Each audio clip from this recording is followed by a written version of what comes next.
আইন সংশোধন করে আরও দ্রুত বিচারের চেয়ে নারী নির্যাতন ও ধর্ষণ রোধে সচেতনতা ও আইন শৃঙ্খলা বাহিনীকে তৎপর করা জরুরি, এমন মত দিয়েছেন সিনিয়র আইনজীবীরা। নারী ও শিশু নির্যাতন মামলার তদন্ত 15 দিনে শেষ করা নিয়েও শঙ্কা জানিয়েছেন তারা। বলছেন, তাড়াহুড়ো করতে গিয়ে তদন্তে গাফিল হতে হলে পুরো বিচার কাজ ক্ষতিগ্রস্ত হবে। এই ঈদে জামা জুতো অ্যাক্সেসরিজের ডিসকাউন্ট।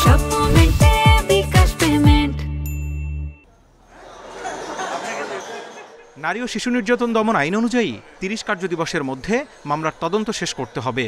বিচার শেষ করার কথা 180 দিনের মধ্যে, কিন্তু বেশিরভাগ ক্ষেত্রে নির্ধারিত সময়ের মধ্যে শেষ হয় না বিচার কাজ। তবে নারী নির্যাতনের বিচার আরও দ্রুত শেষ করার উদ্যোগ নিয়েছে সরকার। রোববার আইন উপদেষ্টা জানান, ধর্ষণ মামলার তদন্ত 15 দিনে এবং বিচার 90 দিনে শেষ করতে আইন সংশোধন হচ্ছে। অবশ্য এতে ন্যায় বিচার নিয়ে শঙ্কা জানিয়েছেন আইন বিশেষজ্ঞরা।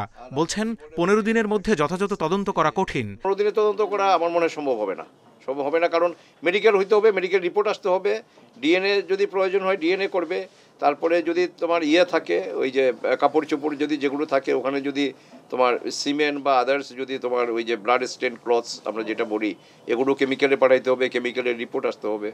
তদন্ত যদি গাফিলতি হয় তাহলে কিন্তু বিচারটা সুষ্ঠু হবে না, কারণ সেখানে জজ সাহেবরা দোষ দিলেও হবে না, আর কোনো এজেন্সিকে দোষ দিলেও হবে না। আইনজীবীরা বলছেন, আরও দ্রুত বিচার শেষ করার চেয়ে এই ধরনের অপরাধ প্রতিহত করতে আগাম পদক্ষেপ নেওয়া বেশি জরুরি। শুধু বিচার করে অপরাধ বন্ধ করা সম্ভব নয়। প্রাথমিক ধাপের যে কাজগুলো, আইন শৃঙ্খলা পরিস্থিতির উন্নতি ঘটানো, সেই দিকে যদি আমরা নজর না দিই তাহলে পরিস্থিতি খারাপের দিকে যেতে থাকে। 15 দিনের তদন্তের যখন আপনি বাধ্যবাধকতা থাকবে, তখন আমাদের অভিজ্ঞতা যেটা বলে, তখন যেটা হবে সেটা হচ্ছে নিরীহ মানুষকে দোষী হিসেবে সাব্যস্ত করে আদালতে সোপর্দ করা এবং তাদের কাছ থেকে 164 ধারায় জবানবন্দি নেওয়া, ওই জবানবন্দির মাধ্যমে তাদের এই যে গ্রেপ্তারটাকে জায়েজ করার চেষ্টা করা, এই ধরনের ব্যাপারগুলো কিন্তু তখন ঘটতে থাকবে। ধর্ষণ সহ আলোচিত অপরাধে জড়িতদের পক্ষে আইনজীবী নিয়োগ না দেওয়ার দাবিও বিচারের পথে প্রতিবন্ধকতা বলে মত আইনজীবীদের। Zahidul Bashar, Independent News, Dhaka.